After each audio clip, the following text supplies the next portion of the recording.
ನಮಸ್ಕಾರ. ವಾಯ್ಸ್ ಸ್ವಲ್ಪ ಬೇರೆ ಥರ ಇದೆ ಬಿಕಾಸ್ 32 ದಿನಗಳ ಕಾಲ ಬಹಳ ಖುಷಿ ಪಟ್ಟಿದ್ವಿ. ಕೆಲಸ ಅನ್ನೋದಕ್ಕಿಂತ ಬಹಳ ಖುಷಿ ಪಟ್ಟಿದ್ವಿ. ಫಸ್ಟ್ ಆಫ್ ಆಲ್ ನಾನು ಪೀಪಲ್ಸ್ ಮೀಡಿಯಾ ಫ್ಯಾಕ್ಟ್ರಿ ಅವ್ರಿಗೆ ಥ್ಯಾಂಕ್ ಯು ವೆರಿ ಮಚ್ ಅಂತ ಹೇಳೋಕ್ಕೆ ಇಷ್ಟಪಡ್ತೀನಿ ಮನಸ್ಸಿಂದ. ವಿಶ್ವಾಸರ್ಗೆ, ವಿಜಯಮ್ಮನ್ಗೆ ಥ್ಯಾಂಕ್ ಯು ವೆರಿ ಮಚ್. ಜೋರು ಚಪ್ಪಾಳೆ ನಮ್ಮ ಪ್ರೊಡಕ್ಷನ್ ಹೌಸ್ಗೆ. ಬಿಕಾಸ್ ಬಂದಾಗಲೇ ಅವರು ರೆಗ್ಯುಲರ್ ಅಲ್ಲ, ಬೇರೆ ಏನೋ ಮಾಡಬೇಕು ಅಂತ ಬಂದು ಈ ಥರದಲ್ಲೂ ಕೂಡ ನನ್ನ ಕೈಲಿ ಮಾಡಿಸ್ಬಹುದು ಅಂತ ಅಂದ್ಕೊಂಡು ಮಾಡಿಸ್ತಿದ್ದಾರಲ್ಲ. ನಾನು ಆ್ಯಸ್ ಎ ಗಣೇಶ್ ಆಗಲ್ಲ, ಆ್ಯಸ್ ಎ ನಾಯಕ ನಟನಾಗಲ್ಲ, ನಟನಾಗಿ ಏನು ಇದೇ ಏರಿಯಾಯಿಂದ ಬೆಂಗಳೂರಿಗೆ ಬಂದವನು ನಾನು. ಆ ಗಣೇಶನಾಗಿ ನಾನು ನಿಮಗೆ ತುಂಬ ಹೃದಯದ ಧನ್ಯವಾದಗಳನ್ನ ಹೇಳೋಕ್ಕೆ ಇಷ್ಟಪಡ್ತೀನಿ. ಒಂದು ಎವ್ರಿ ಸೀನ್ ತೆಗಿಬೇಕಾದ್ರೆ ಅವ್ರು ನಮ್ಮ ಜೊತೆ ಕೂತೇ ಇರ್ತಾರೆ. ಇದು ಹಿಂಗಿದೆ ಸರ್, ಇದು ಫಸ್ಟು ಸೆಕೆಂಡ್ ಡೇ ಕಿರ್ಚಾಡ್ತಾ ಇದ್ದಾರೆ. ನಾನು ಧನು ಕರೆದೆ, ಯಾಕೆ ವಿಜಯಮ್ಮ ಕಿರ್ಚಾಡ್ತಾ ಇದ್ದಾರಲ್ಲ, ಏನಾಯಿತು? ಇಲ್ಲ 800 ಜನ ಜೂನಿಯರ್ಸ್ ಹೇಳಿದರು, 600 ಜನ ಬಂದಿದ್ದಾರಂತೆ. ಅಯ್ಯಯ್ಯೋ, ಖುಷಿ ಪಡಬೇಕಲ್ಲ ಇದಕ್ಕೆ, ಬೇರೆಯವ್ರಾದ್ರೆ ಖುಷಿ ಪಟ್ಟಿರೋರು ಅಂತ. You can't believe sir, shooting closes ಸಜೆಷನ್ಸ್ನ ಇಟ್ಕೊಂಡು ಎಕ್ಸ್ಟ್ರಾ 200 ಜನ ಬರೋವರೆಗೂ ಬೈತಾಯಿದ್ರು. ಅದು ಹಾಫ್ ಡೇ ಹೋಯಿತು. ನಾನು ಕೇಳಿದೆ, ಮುಗಿಸ್ಬಿಡೋಣ ಮೇಡಮ್, ನೋ ಪ್ರಾಬ್ಲಮ್. ಇಲ್ಲ sir, we have promised you, ನಾವು ನಿಮಗೆ ಪ್ರಾಮಿಸ್ ಮಾಡಿದ್ದೀವಿ, ಬೇರೆ ಥರ ಕಾಣಿಸ್ಬೇಕು, ಸ್ಪೆಕ್ಟ್ಯಾಕ್ಯುಲರ್ ಆಗಿರಬೇಕು, ಸೆಟ್ ಇಷ್ಟು ದೊಡ್ಡದು ಹಾಕಿದ್ವಿ, 7-8 ಎಕರ್ಸ್, ಇದು ಚೆನ್ನಾಗಿ ಕಾಣಬೇಕು ಅಂದರೆ ಬೇಕಲ್ಲ ಸರ್ ಅಂತ ಹೇಳಿದ್ರು. Thank you madam for that concern and love. ಈ ಏನು ಸೆಟ್ ಹಾಕಿದ್ದಾರೆ ಇದರ 100% ಕ್ರೆಡಿಟು ಧನು ಮತ್ತು ಮೇಡಮ್ಗೆ ಸೇರಬೇಕು. ಮೇಡಮು ತುಂಬ ಫಸ್ಟು ಒಂದು 6 ತಿಂಗಳಿಂದ ನಾವು ಡಿಸ್ಕಸ್ ಮಾಡಬೇಕಾದ್ರೆ ಬೆಳ್ಳಗೆ ಹೊಳಿತಾ ಇದ್ರು.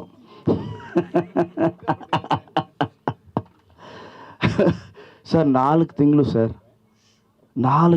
ಸರ್ ಪಾಪ ಇಲ್ಲೇ ನಿಂತ್ಕೊಂಡು ಸೆಟ್ ಹಾಕಿಸಿ ಈಚೆ ಗುಂಡು ಪಿನ್ನಿಂದ ಹಿಡಿದು ಪ್ರತಿಯೊಂದು ನೋಡ್ಕೊಂಡಿದ್ದಾರೆ ಸರ್. ನೀವೆಲ್ಲ ಹೇಳ್ತೀರಾ ಸರ್ ನಿಮಗೆ ಲೇಡೀಸ್ ಫ್ಯಾನ್ಸ್ ಜಾಸ್ತಿ ಅಂತ, ಅವರೇ ಸರ್ ಬೆನ್ನೆಲುಬು ನನಗೆ.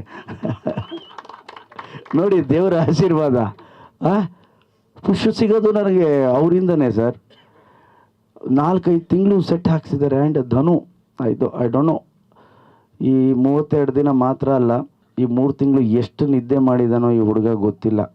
ಫಸ್ಟ್ ಸಿನಿಮಾಗೆ ಈ ಥರ ಒಂದು ರೆಸ್ಪಾನ್ಸಿಬಿಲಿಟಿನ ಹೆಗ್ಲು ಮೇಲೆ ಹಾಕ್ಕೊಂಡು ಹೋಗ್ತಾ ಇದ್ದಾನಲ್ಲ. Really I appreciate him, because ಈ ಲಾರ್ಜರ್ ಸ್ಕೇಲಲ್ಲಿ ಏನೋ ನನಗೆ ಗೊತ್ತು, ಧನುಗೆ ಒಂದು ಕ್ರೌಡ್ನ ಕಂಟ್ರೋಲ್ ಮಾಡೋ ಅಭ್ಯಾಸ ಇದೆ. ಬಿಕಾಸ್ ಡ್ಯಾನ್ಸರ್ಸ್ 300 ಜನ 400 ಜನ ಹಾಕ್ಕೊಂಡೆಲ್ಲ ಸಾಂಗ್ ನಾವು ಮಾಡಿದ್ದೀವಿ.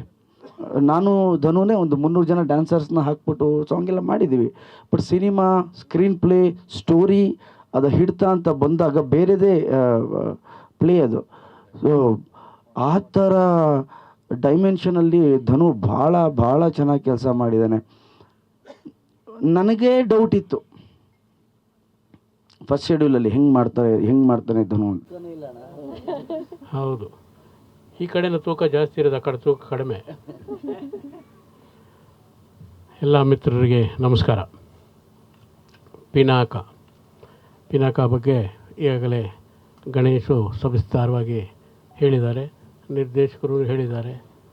ಅವರ ಕಂಪನಿಯ ಪರವಾಗಿ ನಮ್ಮ ಪಿನಾಕಮ್ಮ, ನಾನು ಆಯಮ್ಮನ ಪಿನಾಕಮ್ಮ ಅಂತ ಹೇಳೋದು, ಅವರ ಹೆಸರು ವಿಜಯ ಅಂತ, ನಾನು ಪಿನಾಕಮ್ಮ ಅಂತ. ಯಾಕೆಂದರೆ ನಮಗೆ ಕಲಾವಿದರಿಗೆ, ಟೆಕ್ನಿಷಿಯನ್ಸ್ಗೆಲ್ಲ ನಿರ್ಮಾಪಕರೇ ಅನ್ನದಾತರು. ಸೊ ಹಾಗಾಗಿ ನಮಗೆ ಅಮ್ಮ ಪಿನಾಕಮ್ಮ. ಸೊ ಒಂದು ತಿಂಗಳಾಯಿತು ಶೂಟಿಂಗ್ ಪ್ರಾರಂಭವಾಗಿ. ಅದಕ್ಕೂ ಮುಂಚೆ ಒಂದು ಶೆಡ್ಯೂಲ್ ಆಗಿತ್ತು. ಈ ಶೆಡ್ಯೂಲ್ನಲ್ಲಿ ನನ್ನನ್ನು ಇದಕ್ಕೆ ಪ್ರಪ್ರಥಮವಾಗಿ ನಾನು ಗಣೇಶನ್ನು ತುಂಬ ಆಭಾರಿಯಾಗಿರ್ತೀನಿ. ಯಾಕೆಂದರೆ ಆ ಪಾತ್ರ ರೀಡಿಂಗು ಅದು ಇದು ಅಂತಂತೇನೋ ಮೊದಲು ಇದೆಲ್ಲ ಇರುತ್ತಲ್ಲ, ಆವಾಗ ಈ ಪಾತ್ರಕ್ಕೆ ಶ್ರೀನಿವಾಸ ಮೂರ್ತಿನೇ ಬೇಕು ಅಂತ ಹೇಳಿದ ಪ್ರಥಮ ವ್ಯಕ್ತಿ ಗಣೇಶ್. ಅದಕ್ಕೆ ನಾನು ಅವರಿಗೆ ತುಂಬ ಆಭಾರಿ. ಯಾಕೆಂತಂದರೆ ಈ ಥರದ ಪಾತ್ರಗಳೆಲ್ಲ ಬೇಕಾದಷ್ಟು ಮಾಡಿದ್ದೀನಿ. ರಾಜ್ಕುಮಾರ್ ಜೊತೆಯಲ್ಲಿ ಒಳ್ಳೆ ಒಳ್ಳೆ ಪಾತ್ರಗಳು ಮಾಡಿದ್ದೀನಿ, ವಿಷ್ಣುವರ್ಧನ್ ಜೊತೆಯಲ್ಲಿ ಬೇಕಾದಷ್ಟು ಒಳ್ಳೆ ಪಾತ್ರ ಮಾಡಿದ್ದೀನಿ, ದರ್ಶನ್ ಜೊತೆಯಲ್ಲಿ ಮಾಡಿದ್ದೀನಿ, ಸುದೀಪ್ ಜೊತೆಯಲ್ಲಿ ಮಾಡಿದ್ದೀನಿ. ಗಣೇಶು ಹಿಂದೆ ಒಂದು ಸಿನಿಮಾ ಮಾಡಿದ್ವು ಭಾಳ ವರ್ಷಗಳ ಹಿಂದೆ. ಅದಾದಮೇಲೆ ಕೃಷ್ಣಂ ಪ್ರಣಯ ಸಖಿಯಲ್ಲಿ ಅವರ ಒಂದು ಬಾಂಧವ್ಯ ಬಹಳ ಗಟ್ಟಿಯಾಯಿತು. ಈ ಸಿನಿಮಾದಲ್ಲಿ ನಾನೇ ಮಾಡಬೇಕು ಅಂತ ಅವರು ಪಟ್ಟು ಹಿಡಿದು ಆ ಪಾತ್ರವನ್ನು ನನ್ನ ಕೈಲಿ ಮಾಡಿಸ್ತಾ ಇರೋದ್ರಿಂದ ನನಗೆ ಬಹಳ ಹೆಮ್ಮೆ ಅನ್ನಿಸ್ತಾ ಇದೆ. ಎಲ್ಲರೂ ಏನು ತಿಳ್ಕೊಂಬಿಟ್ಟಿರ್ತಾರೆ ಅಂದರೆ ಹೊಸ ನಿರ್ಮಾಪಕರು, ಹೊಸ ಡೈರೆಕ್ಟರ್ಗಳು ಇವರೆಲ್ಲ ಅಯ್ಯೋ ಅವ್ರಿಗೆ ವಯಸ್ಸಾಗ್ಬಿಟ್ಟಿದೆ, ಅವ್ರು ಏನು ಪಾತ್ರ ಮಾಡ್ತಾರೋ ಇಲ್ವೋ, ಹೇಗೋ ಏನೋ ಎತ್ತೋ ಅಂಥದ್ದು ಈ ಥರ ಎಲ್ಲ ಕೆಟ್ಟದಾಗಿ ಯೋಚನೆ ಮಾಡ್ತಾರೆ. ನನಗೆ ಇನ್ನೂ 10 ವರ್ಷ ಪಾತ್ರ ಮಾಡೋ ಅನ್ನೋ ಒಂದು ಛಾತಿ ನನ್ನಲ್ಲಿ ಇದೆ. ನನಗೆ ಈ ಸಿನಿಮಾ ಪ್ರಾರಂಭ ಆದಾಗಲಿಂದಲೂ ನನಗೆ ಅನಿಸಿದ್ದು, ನೀವು ಈ ಹಿಂದೆ ಗಣೇಶ್ ಪಿಕ್ಚರ್ ಬೇಕಾದಷ್ಟು ನೋಡಿದ್ದೀರಿ. ಅವರಿಗೆ ಒಳ್ಳೆ ಬ್ರೇಕ್ ಕೊಟ್ಟಂಥ ಸಿನಿಮಾ ಮುಂಗಾರು ಮಳೆ. ಅದಾದ ಮೇಲೆ ಕೃಷ್ಣಂ ಪ್ರಣಯ ಸಖಿ ಮತ್ತೊಂದು ಬ್ರೇಕ್ ಕೊಡ್ತು. ಈ ಸಿನಿಮಾ ಅವರ ಒಂದು ಈ ಸಿನಿಮಾ ಚರಿತ್ರೆಯಲ್ಲಿ ಒಂದು ಐತಿಹಾಸಿಕವಾಗಿ ನಿಲ್ಲುವಂಥ ಒಂದು ಸಿನಿಮಾ ಅಂತ ನಾನು ಹೇಳೋದಕ್ಕೆ ಇಷ್ಟಪಡ್ತೀನಿ. ನೀವು ಹಿಂದೆ ರಾಜ್ಕುಮಾರ್ ಅವರ ಅಭಿನಯದ ಮಯೂರ ನೋಡಿದ್ದೀರಿ, ಕವಿರತ್ನ ಕಾಳಿದಾಸ ನೋಡಿದ್ದೀರಿ, ಇನ್ನೂ ಅನೇಕ ಒಂದು ಐತಿಹಾಸಿಕ ಮತ್ತು ಪೌರಾಣಿಕ ಭಕ್ತಿರಸ ಪ್ರಧಾನವಾದ ಚಿತ್ರಗಳೆಲ್ಲ ನೋಡಿದ್ದೀರಿ. ನನಗನ್ಸೋದು ಈ ಪಿನಾಕ ಅನ್ನೋ ಒಂದು ನಮ್ಮ ಎಪಿಸೋಡ್ ಏನಿದೆ, ನಿಮಗೆ ಆ ಮಯೂರ ಲೆವೆಲ್ಗಿಂತ ಒಂದು ಪಟ್ಟು ಜಾಸ್ತಿನೇ ಅಂತ ನನಗನ್ಸುತ್ತೆ. ಯಾಕೆಂದರೆ ಈಗ ನೀವು ನೋಡಿರೋದು ಬರೀ ಒಂದು 10% ಅಷ್ಟೇ ಸೆಟ್ಟು. ಇದೆಲ್ಲ ಟೆಕ್ನಿಕಲ್ ಇದರಲ್ಲಿ ಮೇಡಮ್ ಹೇಳಿದಾಗೆ ಅದು ಆದಮೇಲೆ ಇದರ ತಾಕತ್ತು ಏನು ಅಂತ ನಿಮಗೆ ಗೊತ್ತಾಗುತ್ತೆ ಸಿನಿಮಾ ನೋಡಿದಾಗ. ಒಂದು ಸಣ್ಣ ಉದಾಹರಣೆ ಹೇಳ್ತೀನಿ. ಇದಕ್ಕೆ ಕ್ಲೈಮ್ಯಾಕ್ಸ್ ನಡೀತಾ ಇದೆ. ಗಣೇಶಿಗೆ ಅವರು ಮುಂಗಾರು ಮಳೆಯಲ್ಲಿ ಮಳೆಯ ದೃಶ್ಯದಲ್ಲಿ ಆ ಮೈಯೆಲ್ಲ ಕೆರ್ಕೊಂಡು ಪರ ಪರ ಪರ ಪರ ಅಂತಂತ ಡೈಲಾಗ್ ಹೇಳಿ ಅದು ಭಾಳ ಹೈಲೈಟ್ ಆಗಿಬಿಟ್ಟಿತ್ತು. ಅದರಲ್ಲಿ ಹಾಡುಗಳು ಬಹಳ ಚೆನ್ನಾಗಿತ್ತು. ಇದರಲ್ಲಿ ಒಂದು ಹಾಡು ಸುಮಾರು ಮುಕ್ಕಾಲು ಭಾಗ ನಡೆದಿದೆ. ಅದು ಭಕ್ತಿರಸ ಪ್ರಧಾನವಾದಂಥ ಒಂದು ಹಾಡು, ಬಹಳ ಸೊಗಸಾಗಿ ಹೊಸ ಮ್ಯೂಸಿಕ್ ಡೈರೆಕ್ಟರ್ ಮಾಡಿದ್ದಾರೆ. ಇನ್ನೂ 4 ಹಾಡುಗಳಿದೆ ಅಂತ ಮೇಡಮ್ ಹೇಳಿದ್ರು. ಅದು ಬಹಳ ಚೆನ್ನಾಗಿ ಬರುತ್ತೆ ಅಂತ ನಾನು ಯಾಕೆ ಮಯೂರ ಲೆವೆಲ್ಗೆ ಹೋಲಿಸ್ತೀನಿ ಅಂತಂತಂದರೆ, ಅಲ್ಲಿ ಎಲ್ಲ ಪಾತ್ರಧಾರಿಗಳಿಗೂ ಒಳ್ಳೆಯ ಅವಕಾಶ ಇತ್ತು. ವಜ್ರಮುನಿ ಮಾಡಿದರು, ಶ್ರೀನಾಥ್ ಮಾಡಿದರು, ಸುಮಾರು ಜನ ಮಾಡಿದರು. ಇಲ್ಲೂ ಅದೇ ರೀತಿ ಪಾತ್ರಗಳಿಗೆ ಅಷ್ಟೇ ಈಕ್ವಲ್ ಆಗಿ ಅವರು ಸ್ಕೋಪ್ ಕೊಟ್ಟಿದ್ದಾರೆ. ನಿನ್ನೆ ಒಂದು ಕ್ಲೈಮ್ಯಾಕ್ಸ್ ದೃಶ್ಯ ಮಾಡುವಾಗ ಸುಮಾರು 2 ಪುಟದಷ್ಟು ಸಂಭಾಷಣೆ ಒಂದೇ ಟೇಕಲ್ಲಿ ಗಣೇಶ್ ಮಾಡಿದ್ರು. ಎಲ್ಲರೂ ಬರ್ರಂತ ಕ್ಲ್ಯಾಪ್ಸ್ ಹೊಡೆದ್ಬಿಟ್ರು. ನೀವು ಆ ಸೀನ್ ನೋಡಿದ್ರೆ ನಿಮಗೂ ಥ್ರಿಲ್ ಅನಿಸುತ್ತೆ. ನಿಮ್ಮೆಲ್ಲರಿಗೂ ನನ್ನ ಸಾಷ್ಟಾಂಗ ನಮಸ್ಕಾರಗಳು. ಈ ಥರ ವೇದಿಕೆ ಸಿಕ್ಕೋದು ಭಾಳ ಅಪರೂಪ. ಆದ್ರೂ ಏನೋ ಒಂದು ಖುಷಿ. ಪ್ರಶ್ನರ್ ಬರ್ತಾರೆ ಅಂದೇಟ್ಗೆ ನನಗೆ ಗಾಬರಿ, ಎಲ್ಲಿ ಬಾಯಿ ತಪ್ಪಿ ಏನು ಮಾತಾಡ್ತೀನೋ ಏನೋ ಅಂತ. ನಾನು ಅಷ್ಟು ದಿವಸದಿಂದನೂ ಚಿತ್ರೀಕರಣದಲ್ಲಿ ಭಾಗವಹಿಸ್ತೀನಿ.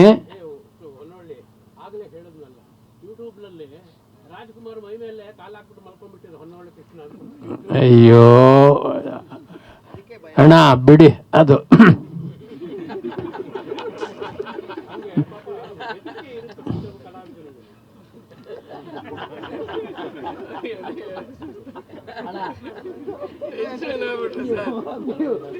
ಜಗದೀಶ ನಾಡುವ ಜಗವೇ ನಾಟಕ ರಂಗ.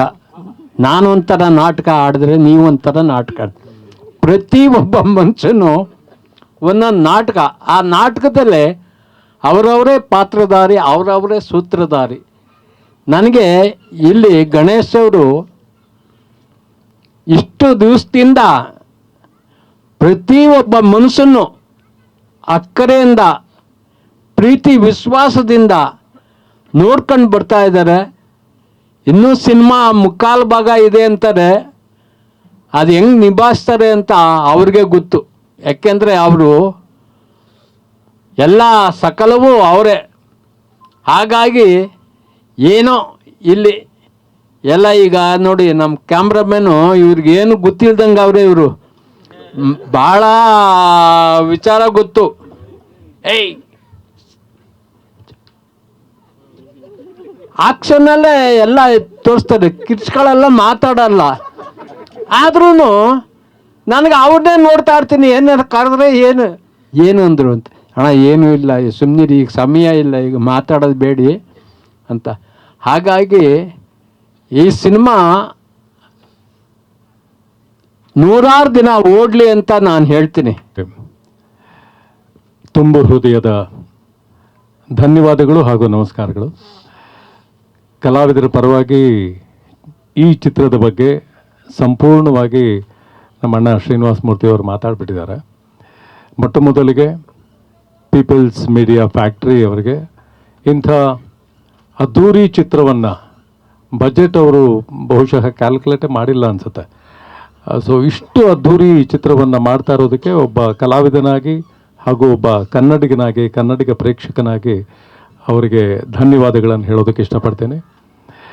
ಕನ್ನಡ ಚಿತ್ರೋದ್ಯಮದ ಅತ್ಯಂತ ಜನಪ್ರಿಯ ನೃತ್ಯ ನಿರ್ದೇಶಕರಾದಂತಹ ನಮ್ಮ ಧನು ಮಾಸ್ಟರ್ ಧನಂಜಯ್ ಅವರು ಈ ಚಿತ್ರದಲ್ಲಿ ನನಗೆ ಒಂದು ಪ್ರಮುಖವಾದ ಪಾತ್ರ ಮಾಡೋದಕ್ಕೆ ಅವಕಾಶ ಮಾಡಿಕೊಟ್ಟಿದ್ದಕ್ಕೆ ಅವರಿಗೆ ವಿಶೇಷವಾದ ಧನ್ಯವಾದಗಳನ್ನು ಹೇಳ್ತೇನೆ. ಅವರು ಸಲಹೆ ಕೊಟ್ಟರು ರವೀಂದ್ರನಾಥ್ ಕೈಯಲ್ಲಿ ಪಾತ್ರ ಮಾಡಿಸೋಣ ಅಂತ. ಅದನ್ನು ಹೀರೋ ಒಪ್ಕೋಬೇಕಲ್ಲ, ಎಷ್ಟೋ ಕಡೆ ಹೀರೋ ಅಪ್ಪಣೆ ಬೇಕಾಗತ್ತೆ. ಇಲ್ಲಿ ಬಹುಶಃ ಅವರು ಆ ರೀತಿ ಇನ್ವಾಲ್ವ್ ಆಗಲ್ಲ, ಬಟ್ ಅದನ್ನು ನಮ್ಮನ್ನು ಸಹಿಸ್ಕೊಂಡು ಜೊತೆಲಿ ಇಟ್ಕೊಂಡು ಈ 30 ದಿವಸಗಳು ಏನು ಹೇಳಿದ್ರು ಅದರಲ್ಲಿ ಸುಮಾರು ನಾನೊಂದು 15-16 ದಿವಸ ಕೆಲಸ ಮಾಡಿದ್ದೀನಿ. ಗಣೇಶ್ ಅವ್ರ ಜೊತೆ ಕೆಲಸ ಮಾಡೋದು ಇಷ್ಟು ಸಂತೋಷ ಕೊಡುತ್ತೆ ಅಂತ ಯಾವುದೋ ತುಂಬ ಹಿಂದೆ ನಾನು ಅವ್ರ ಜೊತೆ ಮಾಡಿದ್ದೀನಿ. ಇತ್ತೀಚಿನ ದಿವಸಗಳಲ್ಲಿ ಮಾಡಿರಲಿಲ್ಲ, ಬಟ್ ತುಂಬ ಒಂದು ಅದ್ಭುತವಾದ ಅನುಭವ ನನಗಿಲ್ಲಿ ಆಗ್ತಿದೆ. ಶ್ರೀನಿವಾಸ ಮೂರ್ತಿ ಅವರು ಒಂದು ಮಾತನ್ನು ಹೇಳಿದ್ರು, 2 ಪುಟಗಳ ಡೈಲಾಗನ್ನು ನೆನ್ನೆ ಒಂದೇ ಟೇಕಲ್ಲಿ ಮಾಡಿದ್ರು ಗಣೇಶ್ ಅವರು ಅಂತ. ಅದಕ್ಕೆ ಮುಂಚೆ 2 ಡೇಸ್ ಬ್ಯಾಕು ರೈಟ್ರ್ ಬಂದು ಆ ಸೀನ್ ಓದಿದಾಗ ನಾನು ಗಣೇಶ್ ಅವ್ರ ಜೊತೆಲಿದ್ದೆ. ಶೂಟಿಂಗ್ ಪ್ರಿಪ್ರೇಷನ್ ನಡೀತಾ ಇದ್ದಾಗ ಅವರು ಆ ಸೀನ್ ಕೇಳಿದ್ರು. ಆ ಒಂದು ರೀಡಿಂಗು ಅಥವಾ ಇನ್ನೊಂದ್ಸಲಿ ಒಂದು ಸ್ವಲ್ಪ ಕರೆಕ್ಷನ್ಸ್ಗೆ ಇನ್ನೊಂದು ರೀಡಿಂಗು ಅಷ್ಟೇ, ಆ 2 ರೀಡಿಂಗ್ ಮಾತ್ರ ಕೇಳಿರೋದು ಅಷ್ಟೇ. ಅವರು ಅದನ್ನು ಕೇಳಿ ಅದನ್ನು ಮನಸ್ಸಲ್ಲಿ ಯಾವಾಗ ಮೆಲುಕು ಹಾಕ್ಕೊಂಡ್ರು ಏನೋ ಗೊತ್ತಿಲ್ಲ, ಇಲ್ಲಂತೂ ತುಂಬ ಬ್ಯುಸಿಯಾಗಿದ್ರು ಅವರು. ಅದನ್ನು ಅವರು ಏಕದಮ್ ನೆನ್ನೆ ಆ ಶಾರ್ಟನ್ನು ಮಾಡಿದ್ದು. ಶ್ರೀನಿವಾಸ ಮೂರ್ತಿಯವರು ಅವರ ಭಾಷೆಯ ಬಗ್ಗೆ ಒಂದು ದೊಡ್ಡ ಶ್ಲಾಘನೆ ಮಾಡಿದ್ರು. ನಾನು ಅಷ್ಟೇ, ಶ್ರೀನಿವಾಸ ಮೂರ್ತಿಯವರಿಗಿಂತ 10 ವರ್ಷದ ಹಿಂದೆ ಆಕಾಶವಾಣಿನೇ ನಮ್ಮ. Thank you all for coming. Kannada ಸ್ವಲ್ಪ ಗೊತ್ತು, ಜಾಸ್ತಿ ಕನ್ಫ್ಯೂಷನ್ ಇದೆ. ಓಕೆ, ನಾನು ಫುಲ್ ಬ್ಲೆಸ್ಡ್ ಇದೆಯಾ, ಇದು ಎಷ್ಟೊಂದು ಲೆಜೆಂಡ್ ಥರ ಕೊಟ್ಕೊಳ್ತಾ ಇದೆ. First I feel ready blessed to be sitting amongst all these legends today. This ಇದು ಇದು ಚೆನ್ನಾಗಿದೆ ಫಿಲ್ಮ್. ಇದು ಫಿಲ್ಮ್ ನನ್ನ ಪ್ರೊಡ್ಯೂಸರ್ ಮೇಡಮ್, ಡೈರೆಕ್ಟರ್ ಎಲ್ಲ ಕೋಆಪ್ರೇಷನ್ ಇದೆಯಾ, ಇದು ಎಲ್ಲ ಜನ ಒಂದು ಥಾಟ್ ಇದೆಯಾ, ಇದು ಚೆನ್ನಾಗಿ ಫಿಲ್ಮ್ ಬೇಕು, ಸ್ಕೇಲ್ ಬೇಕು, ಇದು ಗ್ರ್ಯಾಂಡ್ ಬೇಕು, ಎಲ್ಲ ಜನ ಎಲ್ಲ actor, Ganesh sir of course words ಕಮ್ಮಿ ಇದೆಯಾ, ಎಷ್ಟೊಂದು ಎಕ್ಸ್ಪ್ಲೇನ್ ಮಾಡಿದೆ, ಬಟ್ ಎಲ್ಲ ಟ್ರೈ ಮಾಡ್ತಾಯಿದೆ. ಇದು ಸ್ಪೆಕ್ಟ್ಯಾಕ್ಯುಲರ್ ಥರ ಬರುತ್ತೆ, ಇನ್ನೆಲ್ಲ ವರ್ಕ್ ಮಾಡ್ತಾಯಿದೆ. ಇದು ಧನಂಜಯ್ ಎಷ್ಟೊಂದು ದಿನ ಎಲ್ಲ ಪ್ರಾಬ್ಲಮ್ ಇದೆ, ಸೈಡ್ ಬನ್ನಿ ಬೇಗ ಇದು we are all trying every one of us to give you something very spectacular. And just while we are shooting it also we are all feeling that ಇದು ಪಾಸಿಟಿವಿಟಿ ಥರ ಇದೆ. ಇದು ಜಸ್ಟ್ even rains came, ಎಲ್ಲ Bangalore, it was raining here, it used to rain for some time and then stop so we could continue with shoot. So we feel already blessed, and thank you all for coming and blessing us more. Thank you.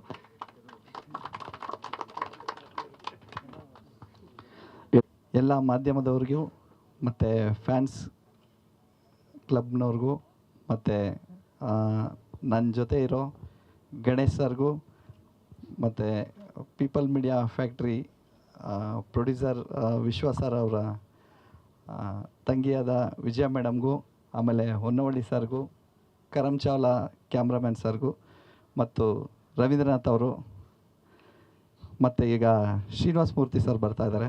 ಅವ್ರಿಗೂ ನಾನು ಎಲ್ಲರಿಗೂ ಧನ್ಯವಾದಗಳು ಹೇಳ್ತಾ ಇದ್ದೀನಿ. ಯಾಕಂದರೆ ಇದು ನನ್ನ ಮೊದಲನೇ ಸಿನಿಮಾದ ಸೆಕೆಂಡ್ ಶೆಡ್ಯೂಲ್ ಮಾಡ್ತಾಯಿದ್ದೀವಿ. ಒಂದು ಅದ್ಭುತವಾದ ಸೆಟ್ನ ಹಾಕಿ ಶೂಟಿಂಗ್ ಮಾಡೋಣ ಅಂತೆಲ್ಲ ಪ್ಲ್ಯಾನ್ ಮಾಡಿದಾಗ ಅದು ಇಮಿಡಿಯೇಟ್ ಸೆಕೆಂಡ್ ಶೆಡ್ಯೂಲೇ ಮಾಡಬೇಕು ಅಂತ ಪ್ಲ್ಯಾನ್ ಮಾಡಿ, ಅದರಲ್ಲಿ ತುಂಬ ಸಿ ಜಿ ವರ್ಕ್ ಇರೋದ್ರಿಂದ ಇವಾಗಲೇ ಶೂಟ್ ಮಾಡಿ ಅದನ್ನು ಸಿ ಜಿ ಕಳಿಸಿದ್ರೆ ಬೇಗ ಆಗುತ್ತೆ ಅಂತೇಳಿ ಪ್ಲ್ಯಾನ್ ಮಾಡಿ ಇದು ಮಾಡ್ತಾಯಿದ್ದೀವಿ. ನಮ್ಮೆಲ್ಲ ಹಿರಿಯರ ಒಂದು ಅವರು ಏನೇನು ಸಜೆಷನ್ ಕೊಟ್ಟರು ಅದೇ ಥರ ಒಂದು ಸತಿ ನಿಮ್ಮನ್ನೆಲ್ಲ ಕರೆಸಿ ಸೆಟ್ಟನ್ನ ನೋಡಿದ್ರೆ ನಿಮಗೂ ಒಂದು ಸತಿ ಗೊತ್ತಾಗುತ್ತೆ ಇದು ಯಾವ ಥರ ಸಿನಿಮಾ, ಯಾವ ಥರ ಬೇರೆ ಥರ ಬರ್ತಾಯಿದೆ ಅಂತ ಹೇಳ್ಬಿಟ್ಟು ಎಲ್ಲ ಪ್ಲ್ಯಾನ್ ಮಾಡಿ ಇವತ್ತು ಕರೆಸಿದ್ದಾರೆ. ನಮಗೆ ತುಂಬ ಸಂತೋಷ ಆಗ್ತಾಯಿದೆ. ಎಸ್ಪೆಷಲಿ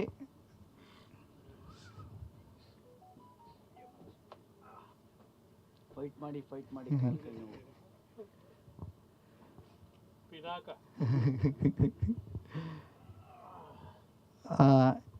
ಈ ಥರ ಒಂದು ಪ್ಲ್ಯಾನ್ ಮಾಡೋಣ ಅಂತ ಹೇಳಿದಾಗ ಗಣೇಶ್ ಸರ್ ತುಂಬ ಒಳ್ಳೆಯದು, ತುಂಬ ಚೆನ್ನಾಗಿರುತ್ತೆ, ಈ ಥರ ಮಾಡೋಣ. ಯಾಕಂದರೆ ಶೂಟಿಂಗ್ ಸ್ಪಾಟಲ್ಲಿ ನಮ್ಮದು ಏನಿರುತ್ತೆ ಅಟ್ಮಾಸ್ಫಿಯರ್ ನೋಡಿದ್ರೆ ಅವ್ರಿಗೂ ಒಂದು ಖುಷಿ ಆಗುತ್ತೆ ಅಂತ ಹೇಳಿದ್ರು.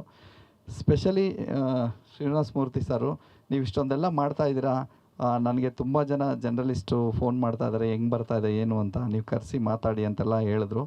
ಸೊ ಅದೆಲ್ಲ ನಾವು ಮೈಂಡಲ್ಲಿ ಇಟ್ಕೊಂಡು ನಿಮ್ಮನ್ನ ಇವತ್ತು ಕರೆಸಿದ್ದೀವಿ. ತುಂಬ ಥ್ಯಾಂಕ್ಸ್. ನೀವು ಸೆಟ್ಟನ್ನೆಲ್ಲ ನೋಡಿದ್ರಿ, ಖುಷಿ ಪಟ್ರಿ. ಇನ್ನೇನಾದರೂ ಮುಂದೆ ಏನಾದರೂ ಕ್ವಶನ್ ಇದ್ದರೆ ದಯವಿಟ್ಟು ಕೇಳಿ. ಎಸ್ಪೆಷಲಿ ಗಣೇಶ್ ಸರ್ಗೆ ನಾನು ತುಂಬ ಥ್ಯಾಂಕ್ಸ್ ಹೇಳ್ತೀನಿ. ಯಾಕಂದರೆ ಒಂದು ಏನಾದರೂ ಬೇರೆ ಪ್ರಯತ್ನ ಮಾಡಬೇಕಂದ್ರೆ ಗಣೇಶ್ ಸರ್ ಅವ್ರ ಸಪೋರ್ಟ್ ಇದ್ರೇ ಆಗೋದು. ಅವ್ರ ಸಪೋರ್ಟ್ ತುಂಬ ಚೆನ್ನಾಗಿದೆ. ಅವ್ರ ಸಪೋರ್ಟಿಂದ ಇಲ್ಲಿವರೆಗೂ ಬಂದಿದೆ. ಇವತ್ತು ನಾವು 30ನೇ ದಿವಸ ಈ ಸೆಟ್ಟಲ್ಲಿ ಶೂಟಿಂಗ್ ಮಾಡ್ತಾ ಇರೋದು. 32 ಡೇಸ್ ಆಯಿತು. ಈ ಸೆಟ್ಟಲ್ಲಿ ತುಂಬ ಬಿಸಿಲಿತ್ತು, ಮಳೆ ಬಂತು, ಗಾಳಿ ಬಂತು. ಆಮೇಲೆ ಒಂದು 2-3 ದಿವಸ ತುಂಬ ಜೋರು ಮಳೆ ಬಂದು ಗಾಳಿ ಬಂದು ಒಂದು 2-3 ದಿವಸ ನಾವು ವೆಯ್ಟ್ ಮಾಡಿದ್ವಿ ಮಳೆ ನಿಂತ ಮೇಲೆ ಶೂಟಿಂಗ್ ಮಾಡೋಣ ಅಂತ. ಅಷ್ಟೆಲ್ಲ ಆದರೂ ನನಗೆಲ್ಲರೂ ಸಪೋರ್ಟ್ ಮಾಡಿ ಇಷ್ಟು ಒಂದೊಂದು ಶಾಟು ತುಂಬ ಚೆನ್ನಾಗಿ ಬರೋದಕ್ಕೆ ನನಗೆ ಗಣೇಶ್ ಸರ್ ತುಂಬ ಸಪೋರ್ಟ್ ಮಾಡಿದ್ದಾರೆ. Thank you so much. ಆಮೇಲೆ ವಿಜಯ ಮೇಡಮ್ಮು ಪ್ರೊಡ್ಯೂಸರ್ ಕಡೆಯಿಂದ ನಿಂತ್ಕೊಂಡು ಏನೇನು ನನಗೆ ಒದಗಿಸ್ಬೇಕು, ನಮ್ಮ ಶೂಟಿಂಗ್ ಏನೇನು ಅವಕಾಶ ಮಾಡಿಕೊಡ್ಬೇಕು ಎಲ್ಲ ಮಾಡಿಕೊಟ್ಟಿದ್ದಾರೆ. ಅವರು ಪ್ರೊಡ್ಯೂಸರ್ ಥರ ಮನೆಯಲ್ಲೇ ಕುತ್ಕೊಳ್ದಿರೆ ಬೆಳಿಗ್ಗೆಯಿಂದ ನಮ್ಮ ಜೊತೆಗಿದ್ದು ಸಾಯಂಕಾಲವರೆಗೂ ಶೂಟಿಂಗ್ ಮುಗಿಸ್ಕೊಂಡು, ಶೂಟಿಂಗ್ ಮುಗ್ದಾದ್ಮೇಲೆ ನಾಳೆಗೆ ಏನೇನು ಬೇಕು ಅಂತೆಲ್ಲ ಪ್ರಿಪ್ರೇಷನ್ ಮಾಡಿ ಎಲ್ಲ ನನಗೆ ರೆಡಿ ಮಾಡಿಕೊಟ್ಟಿದ್ದಾರೆ. ತುಂಬ ಥ್ಯಾಂಕ್ಸ್. ಈಗ ಶ್ರೀನಿವಾಸ ಮೂರ್ತಿ ಸರಿಂದನೇ ಬರಲಿ, ಯಾಕಂದರೆ ನಮಗೆಲ್ಲ ಹಿರಿಯರವರು. ಹಾಂ, ಈ ಸೆಟ್ ಇವಾಗ ಹಾಕಿರೋದು ಒಂದು 500 ಇಯರ್ಸ್ ಬ್ಯಾಕು, 500 ವರ್ಷಗಳ ಹಿಂದೆ ಏನು ನಾವು ಒಂದು ದೇವಗಿರಿ ಅಂತ ಒಂದು ಸಾಮ್ರಾಜ್ಯ ಇತ್ತು, ಆ ಸಾಮ್ರಾಜ್ಯದ ಬಗ್ಗೆ ನಾವು ಈ ಥರ ಒಂದು ಸೆಟ್ ಹಾಕಿದ್ದೀವಿ. ಇದೇನೆಂದರೆ ನಮ್ಮ ಇಮ್ಯಾಜಿನೇಷನು, ಈ ಥರ ಒಂದು ಇರುತ್ತೆ, ಹೀರೋ ಈ ಥರ ಇರ್ತಾರೆ, ಅವರು ಒಂದು ರಾಜನಾಗಿ ಯಾವ ಥರ ಇರ್ತಾರೆ ಅಂತೆಲ್ಲ ಪ್ಲ್ಯಾನ್ ಮಾಡಿರೋಂಥ ಇದೊಂದು ಸೆಟ್ ಇದು.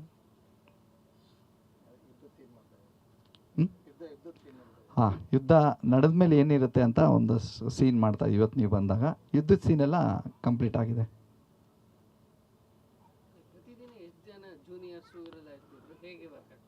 ಅಂದರೆ ವೇರಿಯೇಷನ್ ಬೇರೆ ಥರ ಇರ್ತಾಯಿತ್ತು. ನಾವು ಫಸ್ಟು ಸಾಂಗ್ ಮಾಡಿದ್ವಿ. ಸಾಂಗ್ ಮಾಡಿದಾಗ ಒಂದು 100 ಜನ ಡ್ಯಾನ್ಸರ್ಸು ಮತ್ತು ಜೂನಿಯರ್ಸು ಬೇರೆ ಬೇರೆ ಅಂತ ಇನ್ಸ್ಟ್ರೂಮೆಂಟ್ಸ್ ಮಾಡ್ತಾರಂಥ ಕಲಾವಿದರು ಎಲ್ಲ ಸೇರಿ ಒಂದು 800 ಜನ 900 ಜನ ಇರ್ತಾಯಿದ್ವಿ ಪ್ರತಿದಿನ. ಹಾಗೆ ಅದಾದಮೇಲೆ ಸೀನ್ ಬಂದಾಗ ಕಲಾವಿದರು ಬೇರೆ ಸಹ ಕಲಾವಿದರೆಲ್ಲ ತುಂಬ ಆ್ಯಡ್ ಆಗೋರು. ಮತ್ತು ಈಗ ಫೈಟ್ ಬಂದಾಗೆಲ್ಲ ಫೈಟರ್ಸ್ ಆ್ಯಡ್ ಆಗ್ತಾಯಿದ್ರು. ಆ ಥರ ಪ್ರತಿದಿನ ಒಂದು 800-900 ಜನ ಇರೋರು ಶೂಟಿಂಗ್ ಸ್ಪಾಟಲ್ಲಿ. ಟೆಕ್ನಿಷಿಯನ್ಸ್ನು ಎಲ್ಲ ಸೇರಿಸಿದ್ರೆ ಒಂದು 1000 ಜನ ಇರ್ತಾಯಿದ್ವಿ ನಾವು. ಸೆಟ್ಟು ನಮ್ಮ ಸಂತೋಷ್ ಪಾಂಚಾಲ್ ಅಂತ ಆರ್ಟ್ ಡೈರೆಕ್ಟ್ರು. ಅವರು ಇವತ್ತು ಆ್ಯಕ್ಚುಲಿ ಇದು ಸೆಟ್ಟಿಗೆ ಇನ್ನೊಂದಷ್ಟು ಪ್ರಾಪರ್ಟೀಸ್ ಎಲ್ಲ ರೆಡಿ ಮಾಡಬೇಕಾಗಿತ್ತು. ಅಲ್ಲಿಗೆ ಹೋಗಿದ್ದೀವಿ, ಬೇಗ ಬರಬೇಕಾಯ್ತು, ಆಗಿಲ್ಲ. ನೆಕ್ಸ್ಟ್ ಟೈಮ್ ಅವ್ರನ್ನೂ ಇಂಟ್ರೊಡ್ಯೂಸ್ ಮಾಡಿಸ್ತೀನಿ ನಾನು ಅವ್ರಿಗೆ. ಈ ಸೆಟ್ಟು ಒಂದು 4 ತಿಂಗಳಿಂದ ಪ್ಲ್ಯಾನ್ ಮಾಡಿ ಹಾಕ್ತಾಯಿದ್ದೀವಿ. ಅದಕ್ಕೆ ಪ್ರಿಪ್ರೇಷನ್ ಮಾಡೋದಕ್ಕೆ 2 ಮಂತ್ಸು ಇಲ್ಲಿ ಈ ಜಾಗನ ತೊಗೊಂಡು ಇದನ್ನು ಸಮ ಮಾಡೋದಕ್ಕೆ ಇದು ತುಂಬ ಹೈಟ್ ವೇರಿಯೇಷನ್ ಇತ್ತು. ಇದನ್ನು ಸಮ ಮಾಡಿ ಒಂದು ಲೆವೆಲಿಗೆ ತೊಗೊಳಕ್ಕೆ ನಮ್ಗೆ 2 ತಿಂಗಳಾಯಿತು. ಅದೇ ತುಂಬ ಟೈಮ್ ತೊಗೊಂಡಿದ್ದು. ಯಾಕಂದರೆ ಒಂದು ಫೋಟೋಗ್ರಾಫಿಗೆ ಯಾವ್ಯಾವ ಥರ ಬರಬೇಕು, ಡ್ರೋನ್ ಎಲ್ಲ ತರಿಸಿ ಇದನ್ನೆಲ್ಲ ರೆಡಿ ಮಾಡಿಸಿ ಆಮೇಲೆ ಇದನ್ನು ಜಾಗ ಸಮ ಮಾಡಿರೋಂಥ ಜಾಗ ಇದು. ಇದು ಸಿ ಜಿ ವರ್ಕು ನಮ್ಮದು ಹೈದ್ರಾಬಾದಲ್ಲಿ ಪೀಪಲ್ ಮೀಡಿಯಾ ಫ್ಯಾಕ್ಟ್ರಿದೆ, ಇದಿದೆ, in house C G team ಇದೆ. ಆ ಸಿ ಜಿ ವರ್ಕೆಲ್ಲ ಅಲ್ಲೇ ಮಾಡ್ತಾಯಿದ್ದೀವಿ. ಮೇನ್ ಏನಂದರೆ ಇದು 1.5 ಇಯರಿಂದ ಪ್ಲ್ಯಾನ್ ಮಾಡ್ತಾಯಿದ್ವಿ. ಈ ಸೆಟ್ಗೆ ಏನೇನು ಬರಬೇಕು, ಯಾವ್ದಾದ್ರು ಬರಬೇಕು, ಕಲರ್ ಯಾವ ಥರ ಇರಬೇಕು, ಸ್ಟ್ರಕ್ಚರ್ ಯಾವ ಥರ ಇರಬೇಕು ಅಂತೆಲ್ಲ 1.5 ಇಯರಿಂದ ಪ್ಲ್ಯಾನ್ ಮಾಡಿಬಿಟ್ಟು ರೆಡಿ ಮಾಡ್ತಾ. ಇನ್ನೂ ಇದ್ರದ್ದು ವರ್ಕ್ ನಡೀತಾ ಇದೆ. ಸೈಮಲ್ಟೇನಿಯಸ್ಲಿ ಇಲ್ಲಿ ಶಾರ್ಟ್ ತೆಗಿತಾ ಇದ್ದಂಗೆ ಅಲ್ಲಿ ಹೈದ್ರಾಬಾದ್ಗೆ ರಶಸ್ ಎಲ್ಲ ಹೋಗ್ತಾ ಇದೆ. ಅವರು ಅದ್ರ ಮೇಲೆ ವರ್ಕ್ ಮಾಡ್ತಾ ಇದ್ದಾರೆ. ಸೊ ಕಂಟಿನ್ಯೂಷನ್ ವರ್ಕೆಲ್ಲ ಇದೆ. ಎಲ್ಲರೂ ಇಲ್ಲಿ ಬಂದಿರೋದಕ್ಕೆ first my thank you for all of you, each one of you. Even fans like they have come from different places. Okay, the reason ಈ ಮೀಟ್ ನಾವು ಮಾಡಬೇಕು ಅನ್ನೋದು ಏನಕ್ಕೆ ಅಂದರೆ, ಫಸ್ಟು ಒಂದು ಹೊಸ ಪ್ರಯತ್ನ ಇದು. ಗಣೇಶ್ ಸರ್ ಈ ಹಿಸ್ ಕೆರಿಯರ್ನಲ್ಲಿನೇ ಒಂದು ಈ ಥರ ಪ್ರಯತ್ನ ಮಾಡಿಲ್ಲ. ಇದು ಮಾಡ್ತಾ ಇರೋವಾಗ ಅವ್ರಿಗೇನು ಅನಿಸ್ತಾ ಇದೆ. ಆ್ಯಂಡ್ ಅಗೈನ್ ನೀವು ಜರ್ನಲಿಸ್ಟ್ ಆಗಿ ನೀವು ಎಷ್ಟೊಂದು ಫಿಲಿಮ್ಸು ಈಗ ನಡೀತಾ ಇರೋದು ಎಲ್ಲ ನೋಡ್ತಾ ಇದ್ದೀರಾ ನೀವು. ಅದ್ರಲ್ಲಿನೂ ನಾವು ಈ ಒಂದು ಹೊಸ ಪ್ರಯತ್ನನ ಯಾವ ಥರ ರಿಸೀವ್ ಮಾಡ್ತೀರಾ, ನಿಮ್ಗೇನು ಅನಿಸ್ತಾ ಇದೆ, ಇದು ನಿಮ್ಮ ಫೀಲ್ ಏನು ಅಂತ ಒಂದು ನಿಮ್ಮ ಪ್ರಯತ್ನನ ನಮ್ಮ ಪ್ರಯತ್ನನ ಒಂದು ನಿಮ್ಮ ಮೂಲಕವಾಗಿ ಎಲ್ಲರಿಗೂ ಗೊತ್ತಾಗಬೇಕು ಅನ್ನೋದು ಒಂದು ಆಸೆ ನಮ್ಮದಷ್ಟೆ. Then again like as master was saying, this journey is not today or yesterday, almost 1.5 years, nearly 2 years.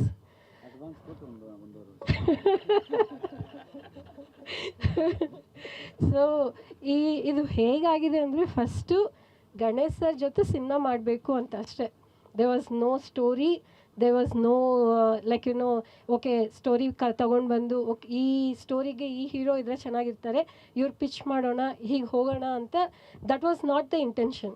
Sir ಜೊತೆ ಒಂದು ಸಿನಿಮಾ ಮಾಡಬೇಕು ಅಂತ. This was my brother's dream, like you know I think more than 8 to 10 years back I think he thought of it, but some reasons it didn't happen. Earlier film also it was supposed to happen with Ganesh sir, it didn't happen. Then like later ಇವಾಗ ಮತ್ತೆ what ever reasons like ಏನೋ ಒಂದು ಸುಮಾರು 5-6 ವರ್ಷನೇ ಆಗೋಗಿದೆ ನಾವು Kannada cinema ಮಾಡಿ. ಮತ್ತೆ we didn't come into Kannada industry. ಏನಿದ್ರು ನಮ್ಮದು Telugu and Tamil like other movies we were trying, but Kannada ಮಾಡಿಲ್ಲ. ಮತ್ತೆ ಪುನಃ ಪ್ರಯತ್ನ ಮಾಡಬೇಕು ಅಂದರೆ first thing is like you know no we will meet Ganesh sir itself and then like you know will take it further ಅಂತ. So meet ಮಾಡಿದ್ದೀವಿ. ಓಕೆ ಆಗಿದ ತಕ್ಷಣ ಏನು ಮಾಡಬೇಕು ಅಂತ, that was a question. Then like ನಮ್ಮಿಬ್ಬರನ್ನ ಕೇಳಿದ್ರು ಗಣೇಶ್ ಸರ್ಗೆ ಎಂಥ ಮೂವಿ ಮಾಡಿದ್ರೆ ಚೆನ್ನಾಗಿರುತ್ತೆ ಅಂತ. As usual like we had a question mark face and we said like apart from love stories, like Ganesh sir has not done any other genre, not to a very big extent, like ಏನು ಮಾಡ್ಬೋದು ಅಂತ.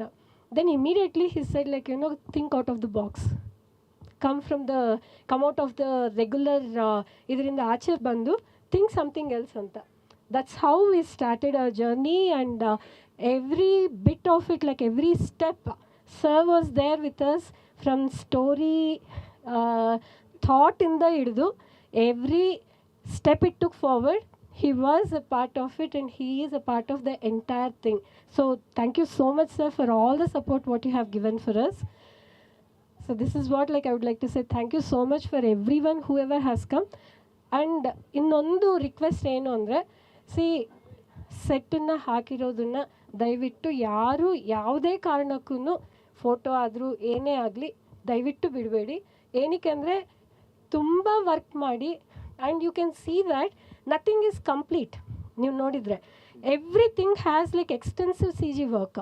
ಆ C G work ಇಲ್ಲದೆ ಅದನ್ನು ಹಾಕಿದರೆ ಅದ್ರ ಬೆಲೆ ಕಡಿಮೆ ಆಗೋಗ್ಬಿಡುತ್ತೆ. And whatever effort whatever we are putting in, and ಹೀಗಿರೋ ಸಿಚುವೇಶನ್ ಹೇಗಿದೆಪ್ಪ ಅಂದರೆ, ಒಬ್ಬರನ್ನ ಸಿನಿಮಾಗೆ ಥಿಯೇಟರ್ಗೆ ಕರ್ಕೊಂಡು ಬರಬೇಕು ಅಂದರೆ it's not easy. That we all of us are seeing it on a day to day scenario. Big movies are like going down. And ಇಂಥ ಸಮಯದಲ್ಲಿ ಸಿನಿಮಾನ ನಾವು ಮೇಲೆ ಕೆತ್ತಬೇಕು ಅಂದರೆ ತುಂಬ ಎಫರ್ಟ್ ಆ್ಯಂಡ್ ಥಾಟ್ ಇರಬೇಕು. ಸೊ ಒಂದು ಮಾಮೂಲಿ ಸಿನಿಮಾ ಮಾಡಿಬಿಟ್ಟು ನಾನು ಎಲ್ಲರನ್ನೂ ಬಂದು ಥಿಯೇಟರ್ನಲ್ಲಿ ನೋಡಿ ಅಂದರೆ ಯಾರೂ ನೋಡಲ್ಲ. They should have that. ಇವಾಗ ನಾನೇ ಆ ಪ್ಲೇಸ್ನಲ್ಲಿದ್ದರೆ any film comes, everyone as like ಈ ಸಿನಿಮಾ ಚೆನ್ನಾಗಿದೆ ಅಂತ. ಹೌದಾ, ಹೋಗೋಣ. Is it worth watching in the theatre? ಓ ಇಲ್ವಾ, 10 days ಆದಮೇಲೆ OTTನಲ್ಲಿ ಬರುತ್ತೆ, ನೋಡ್ಕೊಳ್ಳೋಣ. Right, that is the general. Even though we are in the industry, we are also making movies, we all think the same thing. So ಅಂಥ ಟೈಮ್ನಲ್ಲಿ ಒಂದು ಸಿನಿಮಾನ ಎಲ್ಲರನ್ನೂ ಥಿಯೇಟರ್ಗೆ ಕರ್ಕೊಂಡು ಬಂದು ತೋರಿಸ್ಬೇಕು ಅಂದರೆ ಅದಕ್ಕೆ ಮಾಡಬೇಕೋ ಪ್ರಯತ್ನನ ನಾವು ಮಾಡ್ತಾಯಿದ್ದೀವಿ. ಎಲ್ಲರೂ ನನಗೆ ಇದರಲ್ಲಿ like please give a hand along with me and take it forward. Thank you so much.